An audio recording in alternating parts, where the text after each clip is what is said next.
দাও কবে pure leather তুমি হোবো ব্যাগ রিস্টক করবে। সো আজকে দেখে না তোমাদের হাইলি ডিমান্ডিং সেই হোবো ব্যাগ রিস্টক হয়ে গেছে। এগুলো কিন্তু পিওর লেদার কোয়ালিটি, এগুলো কিন্তু আর রিস্টক হবে না পুজোর আগে। তো ঝটপট করে স্ক্রিনশট নিয়ে এগুলো বুকিং করে ফেলো। ফার্স্ট আছে এরকম একটা কালার ব্ল্যাক এর মধ্যে পাচ্ছ, আর পুরো কিন্তু এরকম ক্রোকো বডির মধ্যে যাচ্ছে, কোয়ালিটি মারাত্মক, প্রচুর তোমরা নিয়েছো। আমার পেজে এই ব্যাগের রিভিউ ভর্তি আছে। নেক্সট আছে হচ্ছে তোমাদের পছন্দের সেই বটল গ্রিন কালার, মারাত্মক দেখতে এই কালার অপশনটা। নেক্সট দেখে নাও এইরকম পাচ্ছ আরো একটা colour option, wow silver colour. পুজোতে এরকম একটা ব্যাগ নিলে মানে আলোর মধ্যে পুরো চকচক চকচক করবে। চল এই হচ্ছে কালার অপশনটা। নেক্সট আছে হচ্ছে একদম অফিস গোয়িং কালার, যেটা পুরো ট্যান ব্রাউন কালারের মধ্যে পাচ্ছ।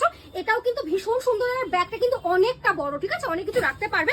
লাস্ট আছে হচ্ছে শ্যাম্পেন কালার, এই কালারটাও কিন্তু পুরো চকচক করবে, এরকম ভাবে ক্যারি করবে। এগুলো কিন্তু ক্যারি করলে ভীষণ ভালো, স্মার্ট লাগে দেখতে, আর কোয়ালিটি কিন্তু এগুলো পিওর লেদার হয়। আচ্ছা দেখে না, এটা হচ্ছে ভিতরের সেকশনটা, অনেকটা বড় কিন্তু পাচ্ছ ব্যাগটা একদম। এই হচ্ছে ভিতরের সেকশন, দেখে নাও। এগুলোর মধ্যে কিন্তু সিলিংও দেওয়া থাকবে। তো ঝটপট করে এগুলো বুকিং করে ফেলে, এগুলো কিন্তু আর রিস্টক হবে না। আমাদের হোয়াটসঅ্যাপ নাম্বারটা হচ্ছে বুকিং নাম্বার, হোয়াটসঅ্যাপ নাম্বারটা স্ক্রিনে লিখে দিচ্ছে, আর আমাদের স্টোরি আসলো কিন্তু এই ব্যাগগুলো পেয়ে যাবে। চলো টাটা, দেখা হচ্ছে নেক্সট ভিডিওতে।